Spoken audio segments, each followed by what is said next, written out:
Ove godine će muzej Horeo Margi Ravno za svoje sugrađane prirediti bal pod maskama u ambijentu postavke posvećene Ćuprijskom pozorištu kao svojevrsnu podršku inicijativi za ponovno oživljavanje pozorišta.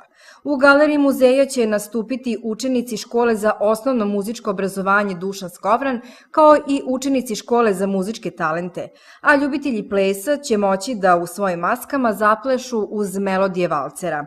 Za one koji ne dođu na noć muzeja u sopstvenim maskama, muzej je u saradnji sa ćuprijskim osnovcima i zavičajnim klubom likovnih umetnika Ćuprije obezbedio maske koje se besplatno mogu iznajmiti za ovu priliku.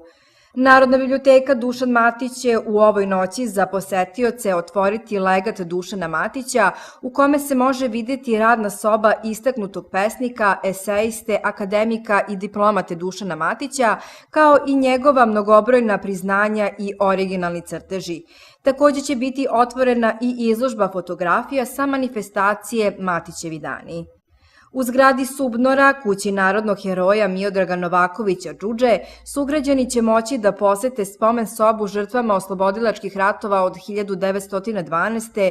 do 1999. godine, kao i izložbu o učešću Ćuprije u Prvom svetskom ratu.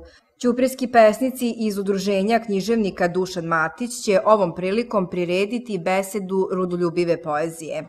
Ovom prilikom muzej Horeo Margi Ravno poziva sve autore koji se bave fotografijom da u Ćuprijskoj noći muzeja fotografišu dešavanja na lokacijama i da svoje fotografije pošalju na e-mail horeomargi@open.telekom.rs sa naznakom za fotokonkurs Noć muzeja, od kojih će umetnički žiri odabrati 13 najuspešnijih fotografija za potrebe dizajna kalendara za 2015. godinu, dok će autori odabranih fotografija dobiti termin za kolektivnu izložbu u galeriji muzeja za izlagačku sezonu 2015.